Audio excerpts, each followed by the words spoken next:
lanes, I've been driving this train. Years in this lane, there's no stopping this flame. Cause I came to the game and I changed it to play how I like, rearranged it to my own domain. Yeah, I got what it takes, made lots of mistakes, taking shots, skipping breaks, feeling lost, feeling great, popping off, singing straight, never stopped, never changed. All the squad here to play, and I've got something to say, yeah.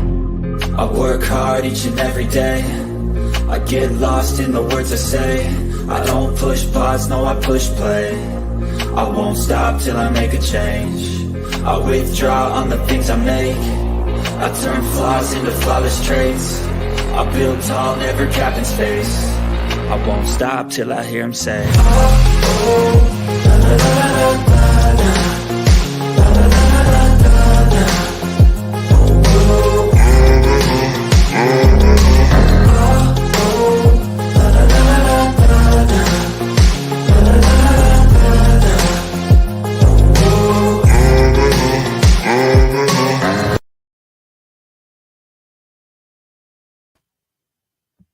Hello, I'm Jaime Bennett, and this is another episode of The Warrior Within, A New Journey. As always, we're going to be talking about a sensitive topic, so viewer discretion is strongly advised. This program is not to be used as medical advice. Please do not use this program as medical advice because we are not medical professionals. Seek professional help. Also, the opinions in this program are my opinions and my guests' opinions and our opinions only. They do not represent the opinions of Cosmos Creative Television or anyone else. You can ask questions. I just ask that you be respectful, but my guest is going to be talking about a sensitive topic, and they're going to be telling you of their personal experience with this topic. So please be kind and be considerate.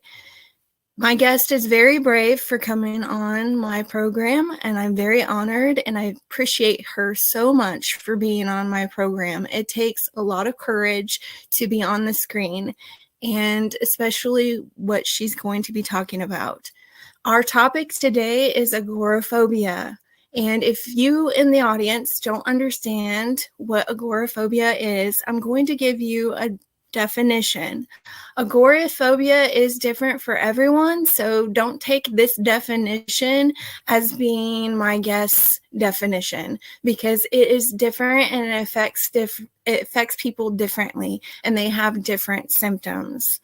So here is an idea of what agoraphobia is, and I am reading this from the internet.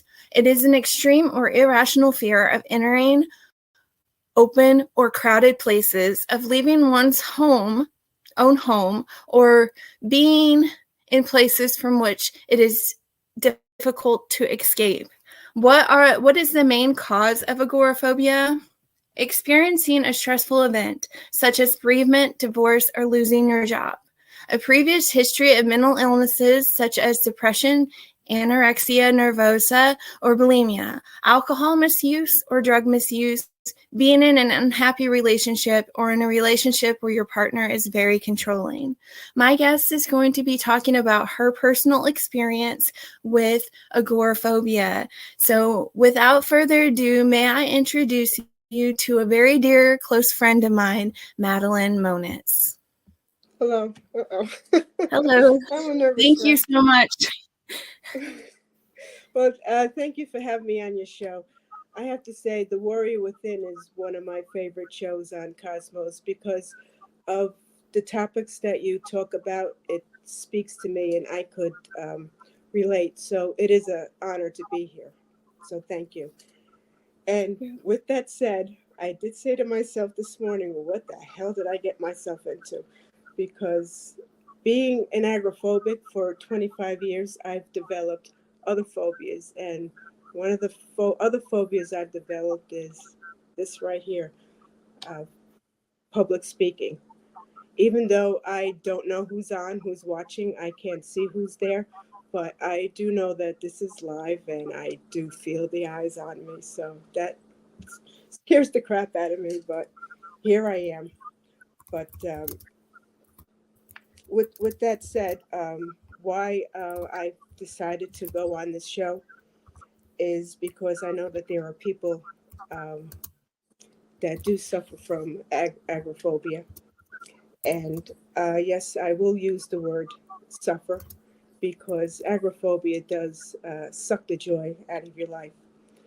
And I do have my notes right here because I am a nervous wreck. And when I get nervous, my mind goes blank. So I need to make sure that I have everything I want to say. But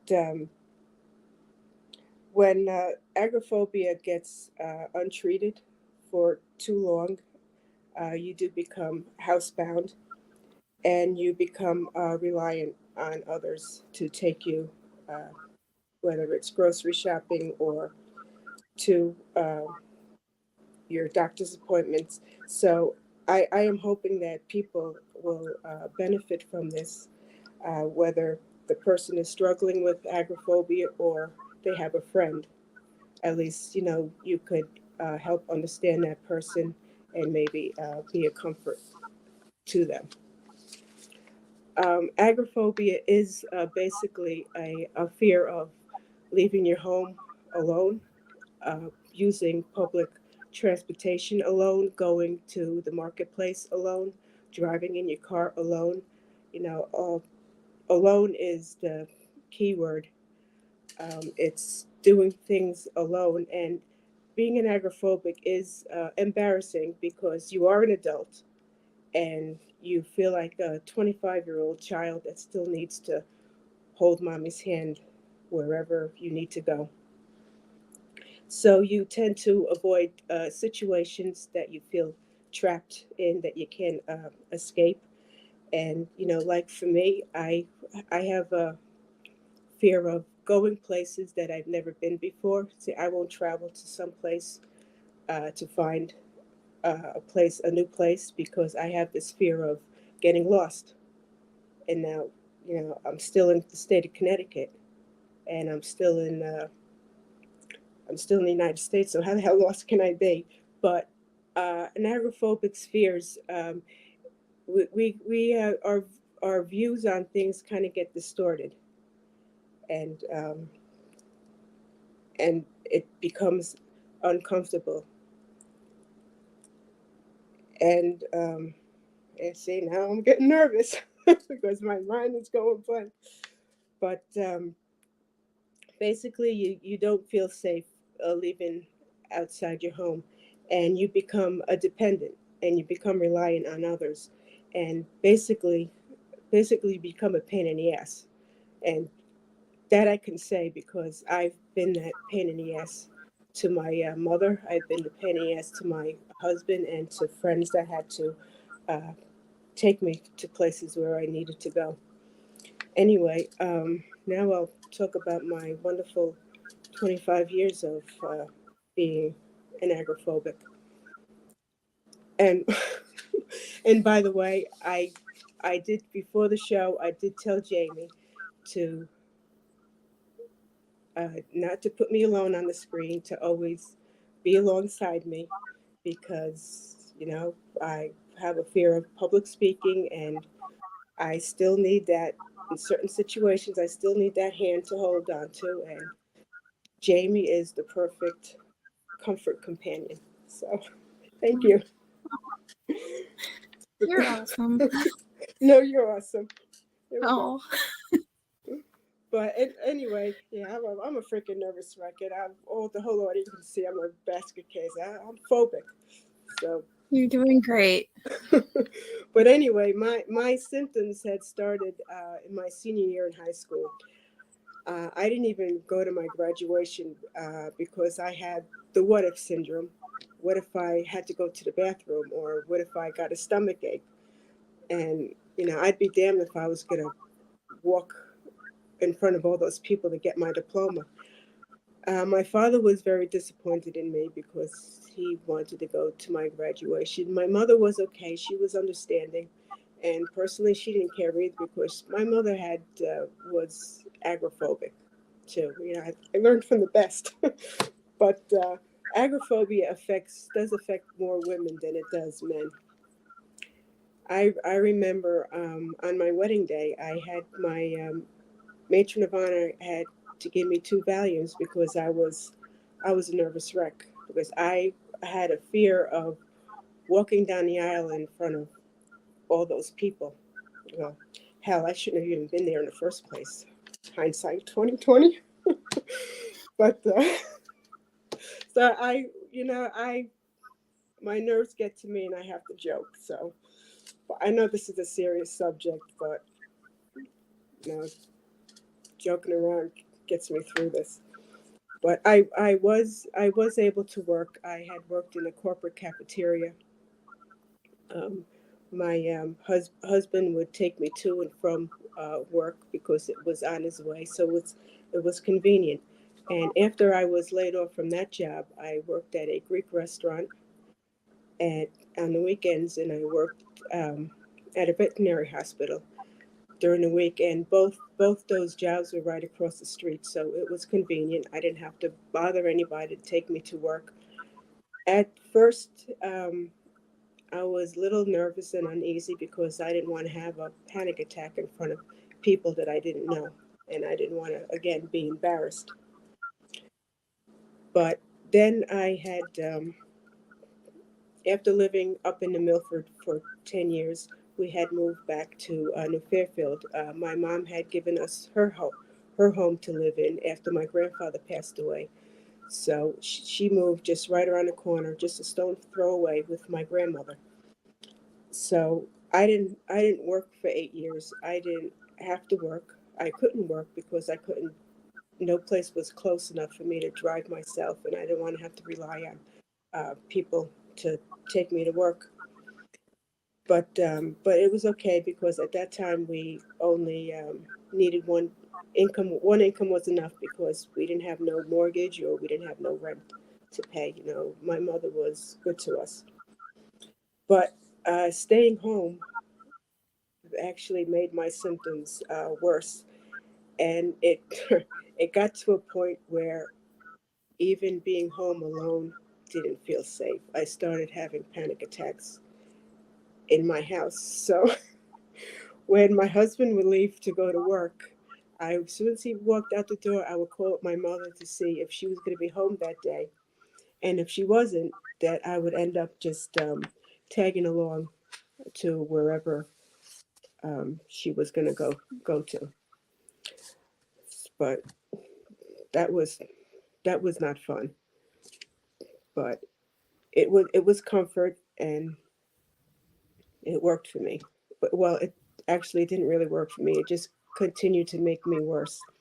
My dry throat, excuse me.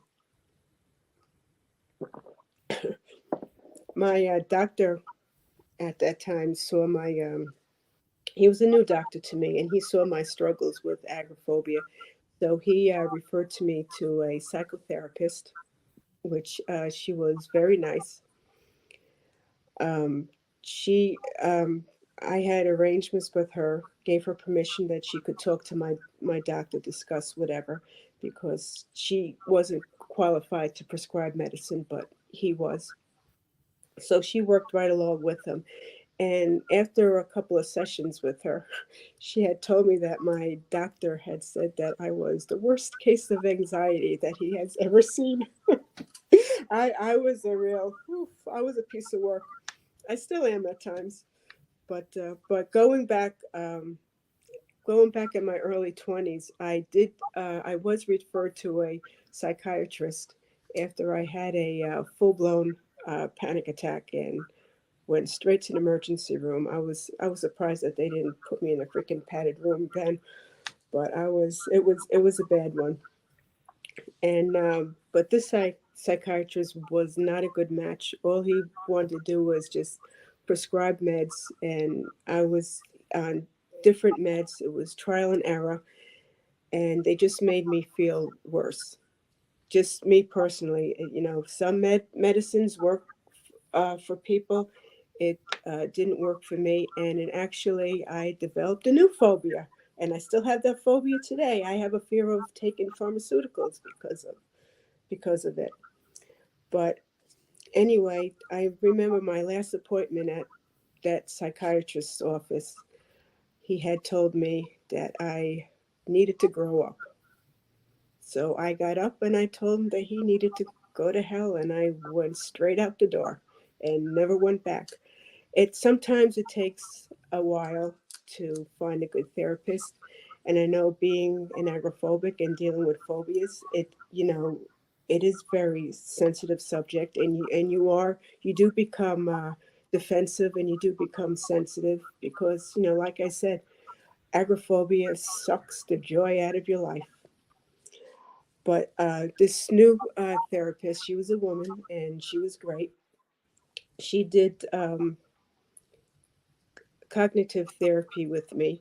As an agoraphobic and being one for so long, you develop your way of thinking is gets distorted. And when you have this what if syndrome, you're automatically setting yourself up for failure. When you get in the car, I used to think as I would get in the car, what if I start getting dizzy? Or what if I have a panic attack? What if? So you're setting yourself for failure. And my therapist would say, so what if you got in the car and got dizzy? You just pull to the side of the road and you just calm yourself down. She kind of helped me to try reason because an agoraphobic has irrational reasonings and we just can't reason. And she tried, but that really didn't work for me. It didn't work. It may work for others, but it didn't work for me because I've had too many years of being agoraphobic and not doing anything about it. Why didn't I do anything about it? Because I had enablers. I had my mother, my husband, and friends that would take me to wherever I needed to go. So I had no reason to get better. And even though they thought that they doing something lovingly to help me, but it enabled me. And what did help me, and okay, you're gonna think a nut job, but um, I've I've had this movie for years. My ex-husband had actually introduced me to this movie. Um, what about Bob? This movie, I think it was in 1990 or in the early 90s. I've seen this many times. This was the best therapy for me. I'm a different kind of special. I work outside the box, and because that's what works for me. But what about Bob? Bill Murray was an agoraphobic, and Richard Dreyfuss played his psychiatrist. And I swear, the person that wrote this story must have been an agoraphobic because this movie was spot on. But this movie dealt with taking baby steps and exposure therapy. And Bob drove his therapist nuts. Bob became Bob became a pain in the ass to his therapist. And yeah, us agoraphobics can be a pain in the ass because we become needy. We become needy because we're not dependent. We're not independent, excuse me. We depend on others. So yeah, it could be a pain in the ass. But anyway, I remember this movie because I probably seen it about 50 times, no lie. Because whenever I would have anxiety, I always would put this movie in, and it's a comedy. It was funny, and it would make me laugh at the stupid things and my stupid thinking. Because I would look at Bob and it's like, boy, this guy is a real idiot. But it's true. I guess I'm an idiot too, but it helped. Anyway, with this new therapist that I was going to, um, my friend would always take me, would drop me off, or she would wait in the waiting room or drop me off and go on errands. And one day she had called me and she said that she was unable to take me. And that's when I decided that I needed to take control because I was divorced. I needed to start supporting myself, and so that day I had called her up and I said, "Listen, my friend," she said she can't drive me. I said, "But can we do a different kind of therapy?" I said, when my session starts, can you call me on my cell phone and can you just stay on the phone with me as I drive to your office?" And we did that several times. Her office was maybe 12, 13 minutes away. We would drive to the office and we would sit there and talk for 15 minutes about how it made me feel and so forth. And this was our session for um, quite a few times, and it worked for me. And I went back to work. I started working again for a friend's cleaning company at night, and I also started working at a deli during the week, during the daytime. And this I was doing pretty good for several years, about maybe 6 years. No panic attacks, no phobic moments. But then I started feeling weird again. I would have these explosive headaches that would make my body turn to jello, and I would feel like I was literally passing out. So, yeah, it scared the hell out of me, and I thought that my agoraphobia was coming back with a vengeance. So every month, there I was at my doctor's office, the one that thought that I was the worst case of anxiety, and I insisted that there was something wrong. I insisted, something's not right. And because of my anxiety, he dismissed me. The last thing he said to me was his diagnosis was, "I'm obese, out of shape, I'm depressed, I need a boyfriend." So once again, I got up and I told him, "You need to go to hell," and I never stepped foot in his office again. I then It's been a year since I seen any medical doctor. I was just totally done. Being phobic and extra sensitive, I just had it. But the only doctor I would see would be a chiropractor.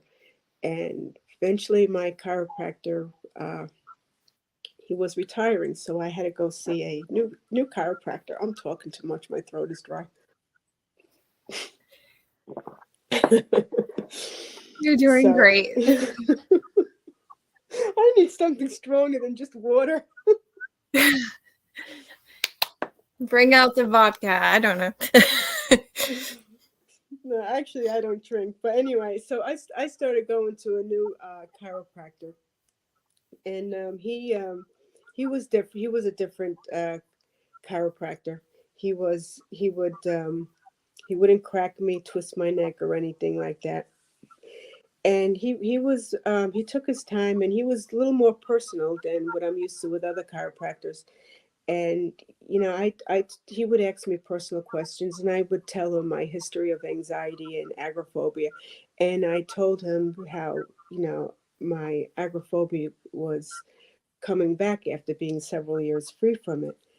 And he's after each appointment, he saw that I was struggling with it. He saw I was exhausted, and there were several times where I had to have my mother take me to my appointments because I just couldn't drive there. So he decided to do a neurological workup on me, and he saw that there wasn't something that wasn't quite right, but he couldn't figure out what it was. So he sent me for an MRI of my brain, and yes, I'm claustrophobic. Also, had to go in that little tight squeeze tube with a helmet on my head, but I did it anyway. And in the MRI, it did reveal that I have a Chiari malformation, which is a serious neurological disorder. It's a structural defect at the base of your skull, so my brain is herniated out of my skull and into my spinal canal. So I have all these lovely symptoms from Chiari malformation, which is a great trigger for agoraphobia, and that's what was triggering my agoraphobia. So now that I know that my symptoms are a reality, that they are real, even though panic attacks, they are real, but I had a medical cause for the way I was feeling, and I had no control over them. But at least I knew. And one thing, a physical ailment can trigger agoraphobia. Um, Vestibular function, a weak vestibular function can trigger agoraphobia. And from having Chiari malformation, I do have a weak uh, vestibular function. So also a physical ailment is also another cause for agoraphobia. I know every time I go to the grocery store, I get dizzy. Too much stimulation, sets my freaking head spinning. So grocery shopping is a challenge, but I do it anyway because I'd be damned if I'm going to become uh, dependent again, because now it's just me living alone. So don't have a choice. But when I do go shopping, I go little. I don't do a major grocery shopping. I go little by little and just do more frequent trips just to keep my symptoms at bay. I still do struggle a little bit with agoraphobia because of my illness, but I do pick up the phone, when I'm either home alone or I'm out. I do pick up the phone and call somebody when I have really bad Chiari symptoms that I just can't ride out. So sometimes when I can't ride out my symptoms, my friggin' sets me off into panic, because let me tell you something, some of these Chiari symptoms scare the crap out of me. I don't have any control of my Chiari symptoms, but I do have control of how I react. And I'd be damned if I'm going to put myself back into that um, agoraphobia. Bad enough that Chiari sucks the life out of me. I don't need agoraphobia to suck the joy out of me too. So I don't want to be back to what I was years ago. Uh, Agoraphobia is a very complex uh, disorder. It's a complex fear, and if you wait too long, it does make treatment a lot more difficult. And so, getting help is important. And like I said, it sucked the joy out of me. I've lost friendships, and I'm laughing because I'm nervous. You're okay. And I don't want to cry, but You're doing good. one thing agoraphobia did rob me. Okay, let me gather myself. You're doing good. One thing agoraphobia did rob me of is becoming a mother, because I had the fear of being pregnant. So agoraphobia sucks. It does ruin your life. And that's my sucky story. You did a really good job, Madeline. That's so agoraphobia is very it's very serious, and anybody that suffers from that, instead of being embarrassed about it like I have, get help and do something about it. Wow. Thank you for sharing that with us, Madeline. I think that, now I gotta find my hole and bury myself. I don't want to. No, you did an amazing job. You're so brave for being on here. Thank you very much. We appreciate you telling your story. You inspire me, Jamie, because Oh. you're brave. You inspire me, and and I'm blessed that I have somebody like you as a friend. We've had Oh, many, I- one thing a lot of people don't know is we've had many personal, private conversations, and you are very comfortable to talk with. You've been through your shitload yourself, so it's like you're you're very understanding, and I'm grateful that I do have you as a friend, and I'm grateful that you did give me this opportunity to speak up. Well, I appreciate you being on my show, and I love you so much. I love all my friends, and I'm just so thankful that through the internet I got to become friends with you and a lot of incredible people.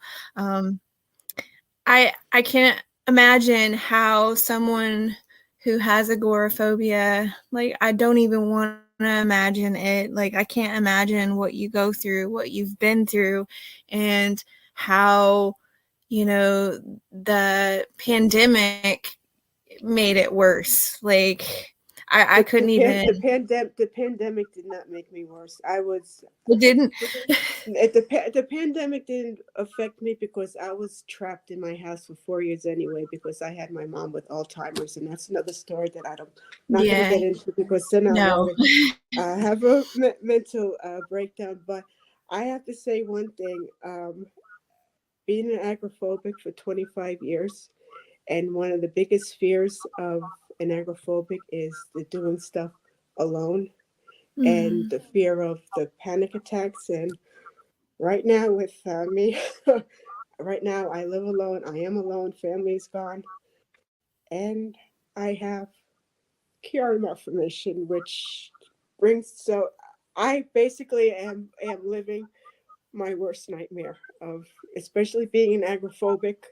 Agoraphobics, they fear, having a panic attack. They fear of being alone, and here I am alone, having these friggin' Chiari symptoms that are way worse than having a panic attack, way worse than being an agoraphobic.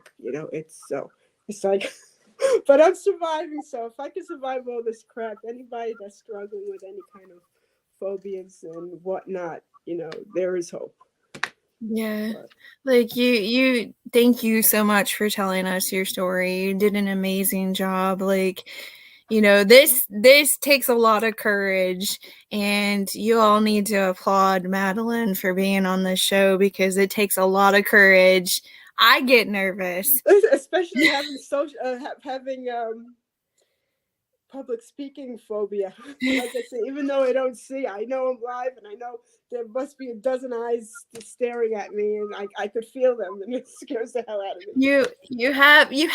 You have friends in the audience, and I know. very much love you and appreciate you, and they are showing you a lot of support. So So thank you all for that. whack job. No, you're perfect just the way you are. You're perfect. Like, you did an amazing job, and like I said, it takes a lot of courage to do this. Like, I get nervous. I've done this for 20 plus years. Like, a lot of you don't know that, but I have a degree in this, and I have done interviews with celebrities, and I still get nervous after doing this for 20 plus years. Okay. I'm okay. She's okay. You're professional. You are a professional. You did good. I could rest now. You're doing great. If Unless somebody has questions. If there's anybody who has questions, like if we don't get to around to answering them right now, because poor Madeline's nervous and she's taking a breather, she can come back to the stream and answer them later.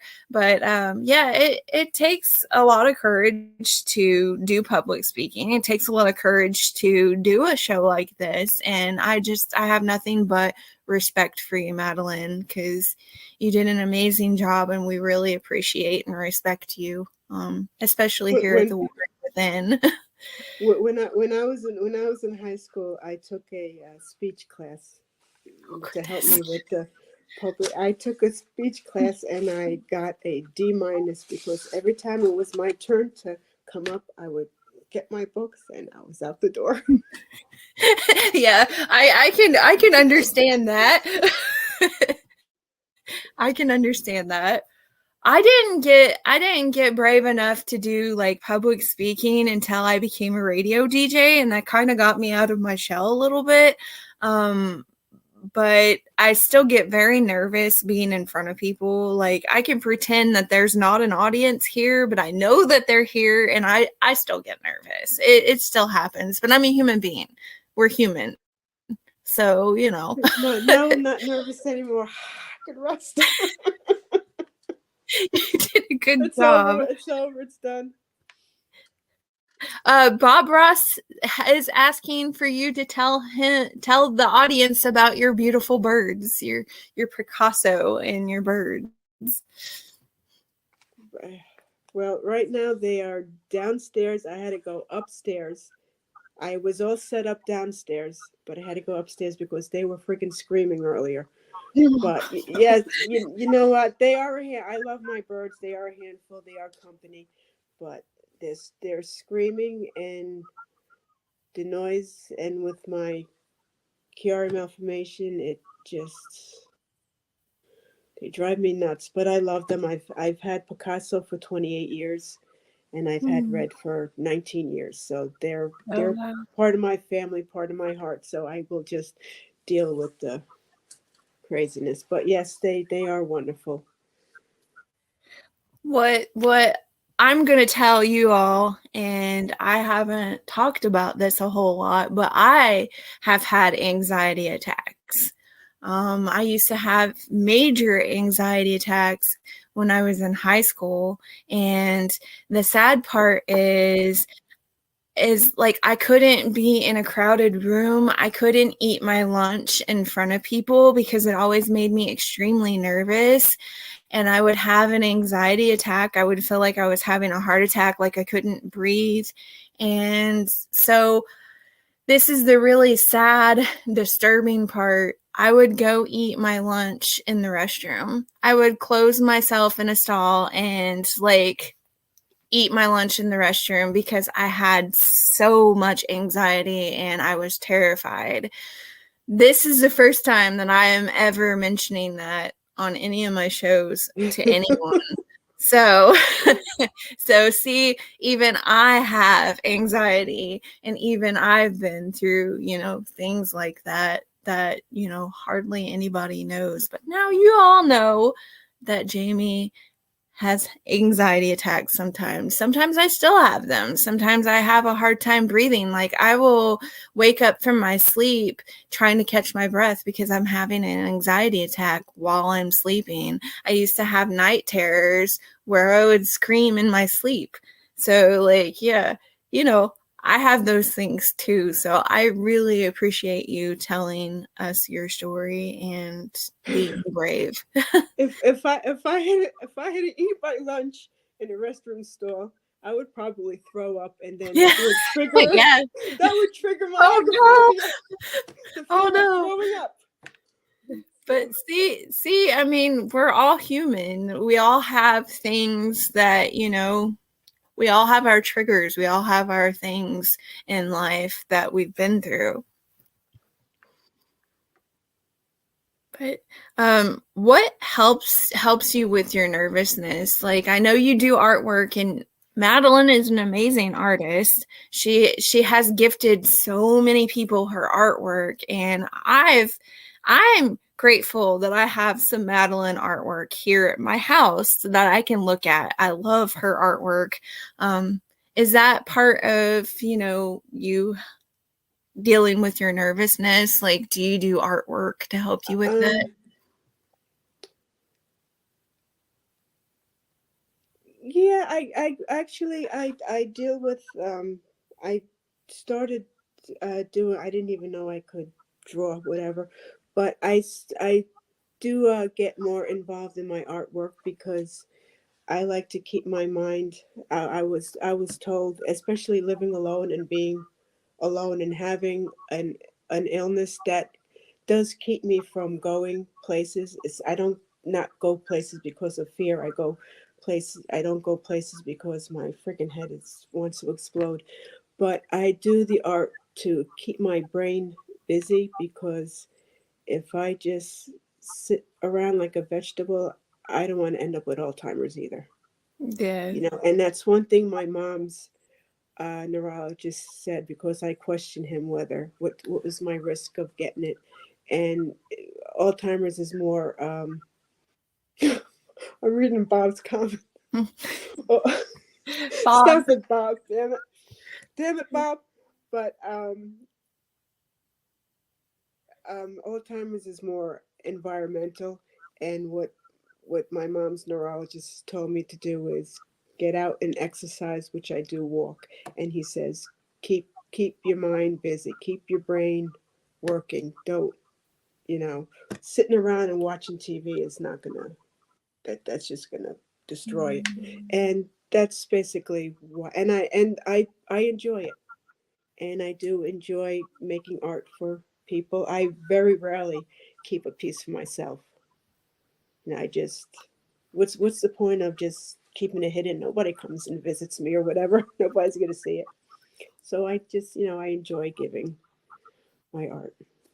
We all appreciate it. I appreciate it. I love the artwork that you sent me. It's wonderful. Maddie's also a really good baker too. She bakes. And I got Jamie's piece of art. This is Ember. No. So I'm not getting enough. I don't want to see it. I don't want to show my backside, so I'm not. You're doing good.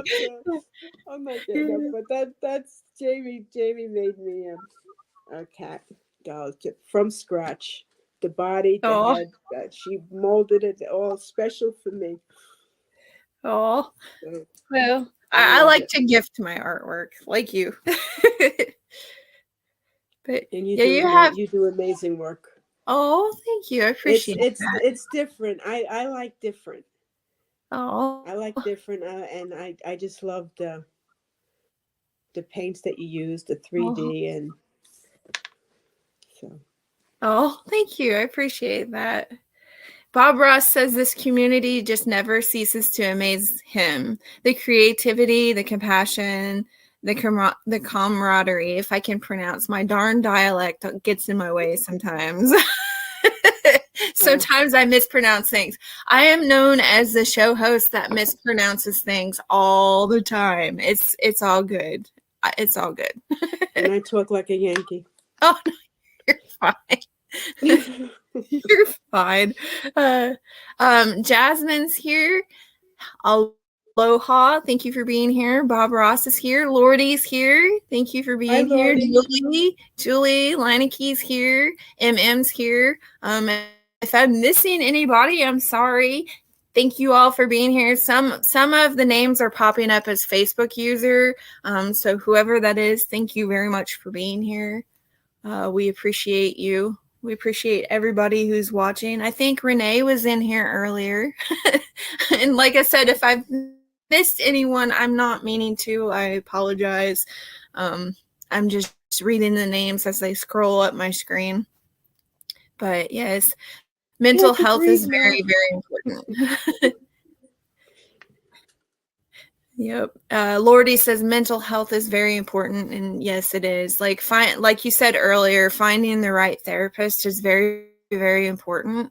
Having friends that you can trust and talk to about anything with, without judgment, that's extremely important. I know that I've, like Madeline, she's a really good friend, and I talk to her about some of my stresses. That's important to have in life.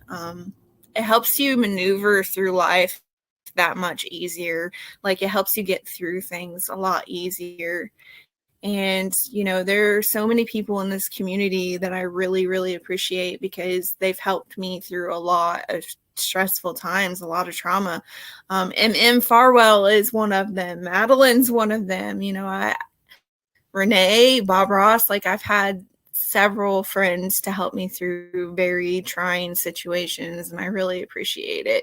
So, you also said a key word in your story earlier. agoraphobia is the fear of going out alone, of being alone. And doing your artwork, that's probably helpful with getting your mind off of that. It's very, very brave for someone to, have this and to deal with this. Like, it takes a lot out of a person. And I get new friends through my artwork. People, make comments on my artwork, and every day I meet different people, different friends. I've had somebody on my friends list for probably 2 years, and I just started to get to know him. And Lordy, yeah, I love him. One wonderful friend. I've gotten to know him, and it's nice, especially when you live alone and you have, an illness, and you have these phobias, whatever, which my phobias are under control, especially considering my health issue. But it's nice to have a trustworthy friend to talk to. And I, just from the community, I keep on getting more and more wonderful friends that are easy to talk to. So thank you, Jamie, for being wonderful. Thank you, Lordy, for being wonderful. January, Julie, all these. If I forget to name anybody, sorry, because I'm a nervous wreck. You're doing great. Everybody in the community is wonderful. And we have a lot of great people. We have a lot of great people, and they're especially great for putting up with me and my craziness. You never know what to expect out of Jamie. Like, you just never know. I appreciate you all being here and supporting the Warrior Within, because without guests like Madeline, without audience members like you all, there wouldn't be a Warrior Within. And I think that, the Warrior Within is very, very important, because, we do talk about topics like agoraphobia. It needs to be brought to the forefront. That's my favorite word, the forefront. There are a lot of topics that don't get brought to the forefront, and people are unaware that it's an issue. People are unaware that these things are happening. And what I wanted to do on this season of The Warrior Within is to have guests like Madeline, who are brave enough to share their stories and who are brave enough to talk about things that really need to be talked about. They really need to be discussed. I'm going to try to do more of these interviews. I'm going to be having another interview next time on The Warrior Within, so you all need to look forward to that. Be checking for the posters. I will send out posters like I always do. And yeah, so if anybody has any questions, feel free to drop them in the comments. We appreciate you being here and watching. Cheers to badasses. Yes. Yes. Very much so. Well, I get stage fright all the time. Like, I haven't played guitar. I have not played guitar. Oh my gosh. I haven't played guitar in like in front of anybody for like, I want to say a while. It's been at least 12 years, I would guess. It's been a good long while since I've played guitar in front of people. So maybe Madeline coming on here and telling her story is going to make me brave enough to jump back in and playing guitar in front of people. That's something I probably ought to do. Yes, there you go. Grab the bull by the horns. But yes.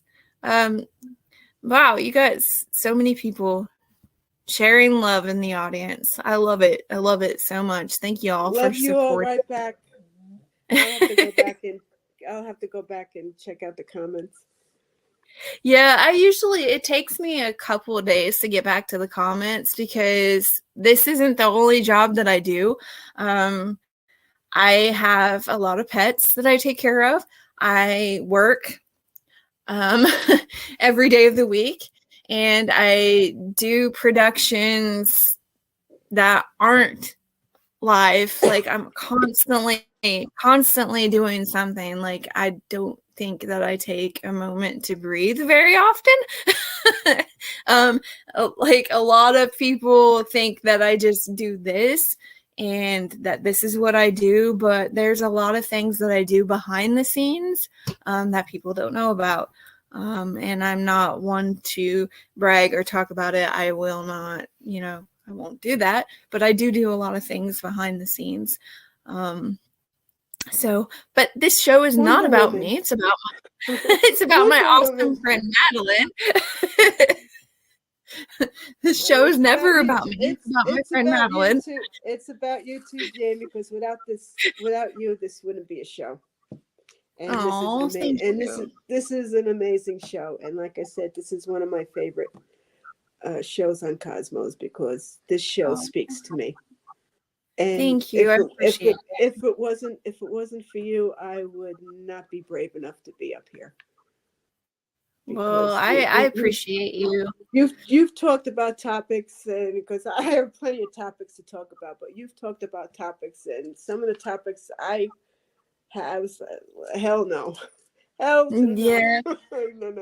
It when I first brought this show to Renee and Dennis, I asked them, I said, is there anything that's off the table? And they said, no, talk about anything and everything that you want to talk about. And I said, okay, because I have a lot of extremely sensitive topics that I want to talk about. I do this show because I want to try to help people. I want to try to make sure that people are aware of many different sensitive topics, like people need to be aware of these topics and they need to be aware that they exist, and maybe, having you tell your story, they can kind of see things from your perspective and they can better understand, these topics. They can better understand and better maneuver their environment and maneuver their surroundings and maybe be a little bit more aware of how they word things, aware of how they act out in society.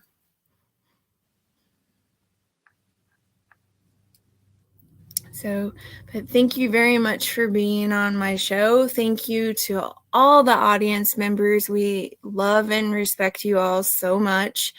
And like I said, if you have any questions, just because the show's over, don't hesitate in asking, because we can always go back to the comments later and answer your questions. But we are not medical professionals, so please don't use the show as medical guidelines. But thank you all so much for watching. And till the next time, love, hugs, blessings, and lots of glitter. As I always say lots of glitter. That's and chocolate, cake, and puppies for Madeline. All righty.